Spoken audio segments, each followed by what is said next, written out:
kemudian dinaikkan kembali sampai ke langit, kemudian ditembus kembali sampai ke langit yang ketujuh, bahkan sampai Sidratul Muntaha. Itu semua peristiwa yang panjang itu hanya ditempuh oleh Nabi dalam tempo yang sangat singkat. وهذا إشارة من الله سبحانه وتعالى. Dan ini merupakan isyarat tanda dari Allah Subhanahu wa taala أنه كما طوى له الأرض من المسجد الحرام إلى المسجد الأقصى. Sebagaimana Allah sudah melipat zaman waktu kepada Nabi Muhammad dari perjalanan Masjidil Haram ke Masjidil Aqsa. المسجد الحرام قبلة رسول الله صلى الله عليه وسلم. Masjidil Haram itu adalah kiblatnya Nabi Muhammad sallallahu alaihi wasallam. والمسجد الأقصى قبلة الأنبياء موسى وعيسى وغيرهم. Dan Masjidil Aqsa itu yang di Palestina, kiblatnya para nabi yang lain, Nabi Musa termasuk Nabi Isa juga. فإن الله سيطوي له الأرض وجميع حتى يصل دينه إلى جميع البلدان وإلى جميع ويؤثر على جميع الأديان. Di situ merupakan isyarat bahwasanya agamanya Nabi Muhammad SAW nanti akan menyebar ke seluruh pemeluk agama yang lain, bahkan dapat mempengaruhi agama-agama yang pernah dibawa oleh Nabi Isa dan Nabi Musa alaihissalam. Ini isyarat ila anna Allah sayarfa'u din al-Islam wa yu'li maqamah ila maqamat 'aliyah lam yasil ilaiha ayyu din min al-adyan. Dan itu juga merupakan isyarat bahwasanya Allah Subhanahu wa taala akan mengangkat agama Islam ini setinggi-tingginya dengan kedudukan yang paling tinggi yang belum pernah didapati oleh agama-agama selain Islam. Wa anna Allah sayuhaqqiq bi da'watihi 'alaihi salatu wassalam ma lam yuhaqqiq bi da'wati ayyi nabiyyin min al-anbiya. Dan Allah Subhanahu wa taala akan mewujudkan di dalam agama Nabi Muhammad SAW apa-apa yang dulunya belum diwujudkan kepada para nabi dengan agama mereka. فإذا كان رسول الله لم يخرج من جزيرة العرب. Kalau Nabi Muhammad SAW tidak keluar dari Jazirah Arab, وإذا كان أصحابه لم يخرجوا من جزيرة العرب في زمنه. Dan bahkan pada zamannya Nabi Muhammad sahabatnya tidak keluar dari Jazirah Arab. الله سبحانه وتعالى يبشر رسول الله صلى الله عليه وسلم بهذه المعجزة. Maka Allah Subhanahu wa taala sudah memberikan berita gembira kepada Nabi Muhammad dengan mukjizat ini, أنه سيوصل دينه وأصحابه إلى بقاع الأرض مشارقها ومغاربها. Berita itu adalah bahwasanya Allah Subhanahu wa taala akan menyampaikan agamanya dan sahabat-sahabatnya ke seluruh pelosok penjuru dunia في سنين قليلة. dalam waktu beberapa tahun saja. وهو زمن لا يمكن أن يتحقق به تلك المعجزات العظيمة. Maka jarak yang sangat singkat itu tadi nggak mungkin seseorang itu bisa mewujudkan semua tujuan-tujuannya. ولهذا يقول عليه الصلاة والسلام. Oleh karena itu Nabi Muhammad SAW bersabda, زويت لي الأرض جميعها. semua bumi ini sudah dilipat untukku. حتى رأيت شرقها وغربها. Sampai aku bisa melihat mana baratnya dan mana timurnya. وأوحي إلي أن دينك سيوصل إلى كل ما كان ما رأيت يا محمد. Kemudian aku diberikan wahyu bahwasanya agamamu akan sampai ke seluruh pelosok dunia yang kamu lihat oleh Muhammad. النبي عليه الصلاة والسلام تجاوز دعوته حتى الإنس إلى الجن. Dan Nabi Muhammad SAW dakwahnya bukan hanya manusia, bahkan sampai menembus alam jin. قال تعالى وإذ صرفنا إليك نفرا من الجن يستمعون القرآن فلما حضروه قالوا أنصتوا فلما قضي ولوا إلى قومهم منذرين. Dan Allah Subhanahu wa taala mengatakan di dalam Al-Qur'an, ketika kami alihkan bangsa jin untuk duduk mendengar Al-Qur'an dari Nabi Muhammad SAW. Ketika mereka sampai, kemudian mereka duduk mendengar, mereka mengatakan kepada teman-temannya untuk diam mendengarkan Al-Qur'an. Setelah mereka mendengarkan Al-Quran dan kembali ke tempatnya masing-masing, mereka kembali dalam keadaan memberikan berita gembira dan memberi peringatan. بل وصلت دعوته إلى يأجوج ومأجوج. Bahkan dakwahnya Nabi Muhammad sampai ke Ya'juj dan Ma'juj. وقد ورد في الحديث Dan ada di dalam riwayat hadis أنه عليه الصلاة والسلام يقول bahwasanya Nabi Muhammad SAW bersabda, مررت على يأجوج ومأجوج ليلة أسري بي. Aku pernah lewat di tempatnya Ya'juj wa Ma'juj di malam ketika aku diisrakan. ليلة الإسراء والمعراج. Dalam perjalanan Isra dan Mi'raj. فدعوتهم فلم يجيبوا. Aku sudah mendakwahi mereka, tapi mereka tidak mau dengar dakwahku. مع أنه ما أحد وصل إلى يأجوج ومأجوج غير رسول الله صلى الله عليه وسلم. Padahal belum ada lagi orang yang sampai ke tempatnya Ya'juj wa Ma'juj kecuali Nabi Muhammad Shallallahu Alaihi Wasallam. ولهذا قوم يأجوج ومأجوج كثير جدا أكثر من الموجودين عندنا. Oleh karena itu Ya'juj wa Ma'juj ini kaumnya banyak banget, lebih banyak daripada jumlah kita. ورد في الحديث Karena ada disebutkan di dalam riwayat hadis أن الله يقول لآدم ابعث بعد النار. بعد النار. يعني الناس اللي يستحقون النار. Kemudian seakan-akan Allah mengatakan kepada Nabi Adam, datangilah kepada orang-orang yang layak untuk masuk neraka. ما بعد النار؟ Apa yang dimaksud orang-orang yang layak masuk neraka? قد من كل 200 واحد في الجنة و99 في النار. Contohnya dari 100 orang, satu yang masuk surga, 99 masuk neraka. 1% 1% saja. يعني الصحابة خافوا. Nah, ketika mendengar seperti itu, para sahabat takut. إذا كان 99 في النار وواحد في الجنة كم يدخل الجنة؟ Kalau 99 orang dari setiap 100 orang itu masuk neraka, Tapi satu orang orang masuk surga, bagaimana caranya kita masuk surga? يقول عليه الصلاة والسلام Tapi Nabi Muhammad SAW bersabda, أبشروا bergembiralah فإن 99 من يأجوج ومأجوج وواحد يعني واحد منكم في الجنة و99 من يأجوج ومأجوج. karena 99 yang dimaksud di dalam hadis itu untuk kelompoknya, untuk kaumnya Ya'juj wa Ma'juj, dan satu orang itu untuk kelompok kalian wahai para manusia. وهم من أمة محمد صلى الله عليه وسلم. Dan mereka itu semuanya termasuk umatnya Nabi Muhammad. إذا الله سبحانه وتعالى قد حقق لرسول الله ولرسول الله ما لم يحقق لأحد من الأنبياء ولا لأحد منهم. Oleh karena itu Allah Subhanahu wa Ta'ala sudah mewujudkan semua untuk Rasulullah dan semua dengan Rasulullah SAW yang belum pernah Allah wujudkan kepada para nabi-nabi sebelum Nabi وهذا Muhammad. من فضل الله ونعمته أن يجتمع بكم في هذا الزمان على بعد المكان في هذا المكان على بعد البلاد. Dan ini juga termasuk anugerah dari Allah yang mana kita bisa ketemu di tempat ini padahal tempat kita itu sangat jauh. خاصة في هذه الساعة المباركة. Terutama kita sekarang berkumpul di waktu yang penuh berkah. بعد صلاة الصبح Berkumpul waktunya setelah sholat subuh. التي الصبح Nah, التي يعد الجلوس في هذه الساعة في بيت من بيوت الله أو ذكر الله من أفضل الطاعات والعبادات.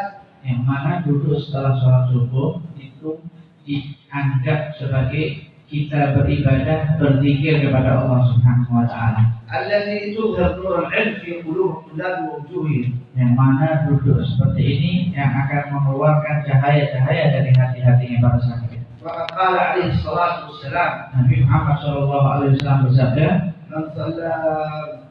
من صلى الصبح في جماعة barang siapa yang sholat subuh berjamaah, ثم جلس kemudian dia duduk, يذكر الله berzikir kepada Allah حتى تطلع الشمس sampai matahari terbit, ثم صلى ركعتين kemudian sholat 2 rakaat setelah itu, كتب الله له أجر حجة من عمرة تامة. maka Allah Subhanahu wa Ta'ala memberikan pahala kepada dia, pahala haji dan umrah yang sempurna dan yang sempurna 3 kali diulang. الجلوس بعد صلاة الصبح من أشرف الأوقات. Maka duduk setelah sholat subuh termasuk duduk di waktu yang paling mulia. هذه الأوقات العظيمة التي ينبغي أن نستغلها. Maka ini adalah waktu-waktu yang istimewa yang kita harus mengambil kesempatan untuk duduk di waktu tersebut. وأن نعلم الفرصة في أجر الفضل والأجر والثواب الذي يجعله الله سبحانه وتعالى لمن يذكر الله في هذا الوقت. Dan kemudian ini duduk di waktu yang seperti ini adalah kesempatan kita untuk mengambil pahala dan balasan yang Allah Subhanahu wa Ta'ala siapkan kepada siapa yang duduk setelah sholat subuh. وهي أوقات مهمة. Karena waktu itu adalah waktu yang penting. كل هذه طبعا هي من ثمرة العلم. Dan ini semua adalah hasil dari ilmu. مفهوم يا أحباب؟ Paham kira-kira? مفهوم هذه كل هذه ثمرة العلم التي تتعلمونها. Ini semua adalah hasil dari ilmu yang telah kalian pelajari. أن نعرف مثل هذه الفضائل supaya kita bisa tahu fadilat-fadilat seperti ini. نعرف مثل هذه الأوقات الفضيلة Supaya kita tahu keistimewaan waktu-waktu seperti waktu ini. وهي أوقات مهمة لتقوية النور في القلب وفي العقل والفكر. Yaitu waktu yang paling istimewa untuk memperkuat cahaya di akal, cahaya di pikiran, dan cahaya di dalam hati.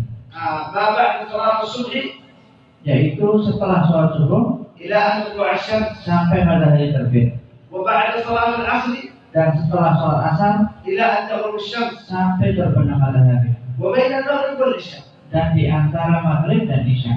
يقول سيدي الحبيب عبد الله بن علي الحداد Habib Abdullah bin Alwi Haddad mengatakan, وفي عمارة ما بعد صلاة العصر dan yang memakmurkan waktu di antara sholat asar, خاصية قوية maka itu memiliki khasiat yang mujarab في إنزال الأرزاق المعنوية، untuk mendapatkan rezeki maknawi. يعني الذي يعرف ما بعد صلاة العصر ويذكر الله إلى أن تغرب الشمس يقوي له روحه وعقله وفكره وإيمانه وقلبه. Yaitu barang siapa yang berzikir di antara asar sampai maghrib, maka disitulah waktu untuk memperkuat ruh kita, memperkuat jiwa kita, memperkuat iman kita, akal kita, dan pikiran kita. وفي عمارة ما بعد صلاة العصر خاصية قوية في إنزال الأرزاق الروحانية. Jadi memakmurkan waktu setelah asar sampai maghrib merupakan waktu yang khasiat yang sangat mujarab untuk menarik rezeki maknawi. وفي عمارة ما بعد صلاة الصبح Dan ketika kita memakmurkan waktu setelah subuh, خاصية قوية maka khasiatnya yang kuat adalah في تنزيل الأرزاق untuk menarik rezeki الجسمانية. rezeki yang zahir. ولهذا ثبت في الحديث إنما بعد صلاة الصبح يقسم الله الأرزاق. Karena di dalam riwayat disebutkan setelah subuh ini Allah Subhanahu wa taala sedang membagi-bagi rezeki. هذه أوقات فضيلة وعظيمة، Ini waktu yang istimewa. والجلوس فيها سبب لنيل الثواب والأجر والخير والنعم من الله سبحانه وتعالى. Dan duduk di waktu-waktu tersebut adalah cara untuk mendapatkan anugerah Allah, nikmat Allah, dan karunia Allah, dan keistimewaan yang dari Allah. وكذلك ما بين صلاة المغرب إلى صلاة العشاء. Dan begitu juga waktu di antara maghrib dan isya. الجلوس في المسجد Duduk di masjid أو قراءة العلم. atau membaca ilmu, belajar ilmu. يقول سيدي الشيخ عبد الله بن سعيد اللحدي رحمه الله Guruku Syekh Abdullah Lahji mengatakan أنه سمع سيدي الحبيب السيد علوي المالكي رحمه الله يقول beliau mengatakan, saya mendengar guruku Sayyid Alwi Al-Maliki mengucapkan أن جميع الخير الذي عندنا وفي أيدينا من المال وغيره bahwasanya kebaikan yang ada pada diri kita dan harta yang kita miliki ini semuanya كله ببركة جلوسنا بين المغرب والعشاء في الحرم.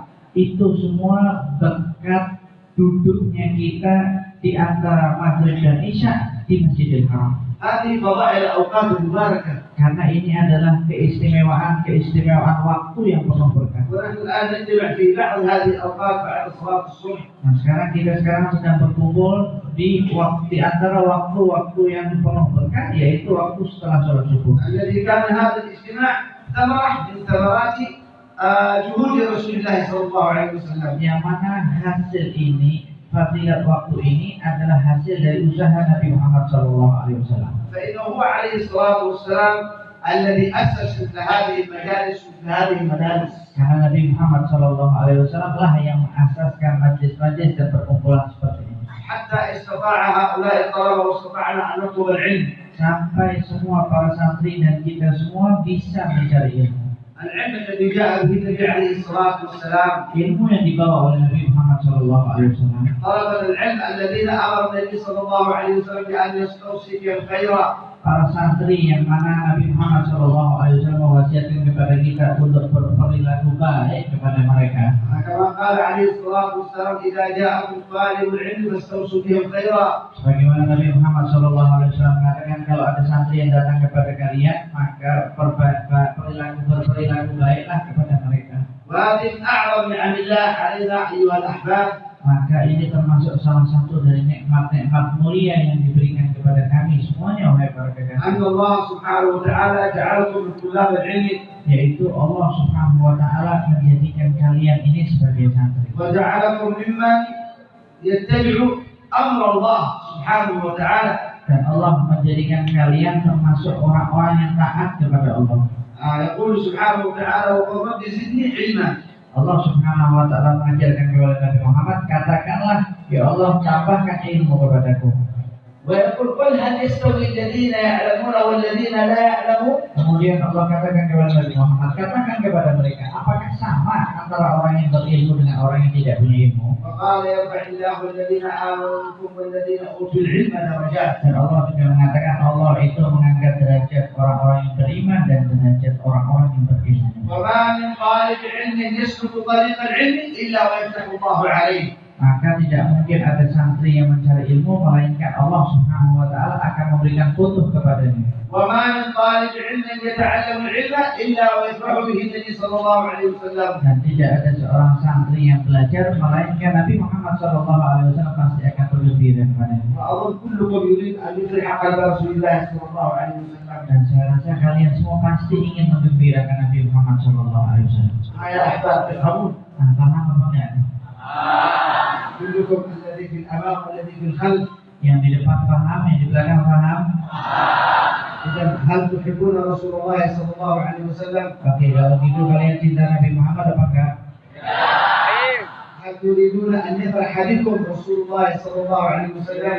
Mau apa enggak kalau Nabi itu cinta kepada kalian? هل تريدون أن يتعجب الملائكة منكم ويفرحون بكم؟ Mau enggak kalian juga, malaikat juga senang kepada kalian? إذا فاعلموا الحمد لله أن سلوككم لطالب العلم هو فرح لقلب رسول الله صلى الله عليه وسلم. Kalau gitu ketahuilah kalian sekarang sedang belajar di sini menjadi santri itu sudah termasuk menggembirakan hati Nabi Muhammad sallallahu alaihi wasallam. كل واحد فيكم باسمه يذكر أمام رسول الله عليه الصلاة. Semua santri di sini satu persatu namanya disebut di hadapan Nabi Muhammad. هذا ما حديث. Apa maksudnya ini? ما اسم المعهد؟ Apa nama mahat ini? أم الأيمان. أم الأيمن. أم الأيمان. فالنبي عليه الصلاة والسلام تأتي الملائكة وتقول هناك طلاب في أم الأيمان في آسيا. كيف بدرة؟ نعم. بالاسم هكذا. Malaikat datang ke Nabi Muhammad sallallahu alaihi wasallam dan kasih tahu ada para santri di pesantren Ummul Aiman di Semalang. Disebutkan tempat dan nama dan alamatnya. مديرها فلان ونائبه فلان ووكيله فلان والمدرسين فلان وفلان وفلان بأسمائهم وأسماء آبائهم. Dan kemudian disebutkan mudirnya si fulan, wakil mudirnya si fulan, guru-gurunya si fulan, dan muridnya si fulan bin fulan. Disebutkan nama santrinya dan nama wali santrinya. وليس فقط بل يذكرون الطلاب كلهم واحد واحد. Dan فلان وفلان وفلان وفلان 1000 طالب 2003 كل واحد باسمه. ورسول الله يستمع إلى الأسماء. Dan bukan cuma guru dan wakil mudirnya aja yang disebut oleh malaikat, tapi semua nama-nama santrinya mau 1000 ke, 2000 ke, 3000 ke, semuanya disebut oleh malaikat di depan Nabi Muhammad SAW, dan Rasulullah mendengar satu persatu nama tersebut. ولهذا عندما يسمع النبي صلى الله عليه وسلم اسمك ويقرأ اسمك أمام رسول الله، فلان طلب العلم، فلان تعلم العلم، فلان دخل وفلان وفلان وفلان، شيء عظيم جدا. Sebab itulah ketika Nabi Muhammad SAW mendengar nama kalian, oh si fulan bin fulan ini belajar ilmu, dia jadi santri, berita kalian itu diceritakan kepada Nabi Muhammad SAW, ini perkara yang luar biasa. هذا يفرح قلب رسول الله صلى الله عليه وسلم. Ini yang membuat hati Nabi Muhammad SAW gembira. ومن أفرح قلب رسول الله أفرح الله قلبه. Dan barang siapa yang menggembirakan hati Nabi Muhammad, pasti Allah akan gembirakan hatinya. أفرح الله قلبه برسول الله صلى الله عليه وسلم. Dan Allah Subhanahu wa taala akan menjadikan hatinya bergembira kepada Nabi Muhammad SAW. ثم يدعو لكم بالخير. Kemudian setelah itu Nabi Muhammad mendoakan mereka semua yang disebut nama-nama tadi dengan kebaikan. ولهذا ورد في الحديث أنه عليه الصلاة والسلام يقول. Sebab itulah di dalam suatu riwayat hadis Nabi Muhammad SAW bersabda, حياتي خير لكم hidupku baik untuk kalian. تحدثون ويحدث لكم. Aku berbicara dan kalian juga berbicara kepadaku. يعني أنتم تفعلون أشياء وينزل الأمر من الله بالغفران أو بالحكم الشرعي. Dan kalian juga melakukan suatu perkara dan kemudian karena perkara kalian yang kalian lakukan itu Allah turunkan suatu hukum atau Allah turunkan suatu keputusan. وموتي خير لكم. Dan kematianku juga baik untuk kalian. النبي عليه الصلاة والسلام مات في ظاهر الأمر. Ya, secara zahir Nabi Muhammad itu meninggal. لكن في قلوبنا ما مات. Tapi Nabi Muhammad tidak pernah mati di hati-hati kita. حياتي خير لكم وموتي خير لكم. Karena hidupku baik untuk kalian dan kematianku juga baik untuk kalian. تعرض علي أعمالكم. Kenapa? Karena semua amalan-amalan kalian akan dilaporkan kepadaku. فإن وجدت خيرا حمدت الله. Kalau aku mendapatkan laporan berita yang baik, aku memuji Allah karena itu. فلان عالم فلان طالب العلم أقول الحمد لله الحمد لله الحمد لله. Dapat laporan si fulan sudah jadi orang alim, si fulan masih jadi santri, aku mengatakan alhamdulillah, alhamdulillah dan alhamdulillah. وإن وجدت غير ذلك استغفرت لكم. Tapi kalau aku dapat laporan yang buruk, yang jelek, di situ aku akan memintakan ampun untuk kalian semua. هذه من أعظم الفضائل وأعظم النعم علينا نحن.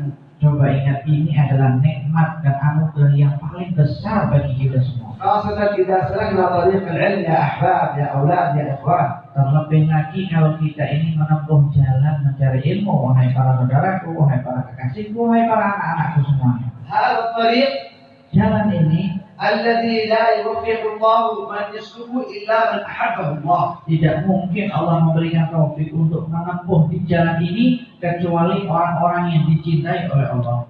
ولهذا يقول عليه الصلاة والسلام Oleh karena itu Nabi Muhammad SAW bersabda, من يريد الله به خيرا barang siapa yang Allah ingin kebaikan kepadanya, يفقهه في الدين. Allah akan memberikan pemahaman di dalam agamanya.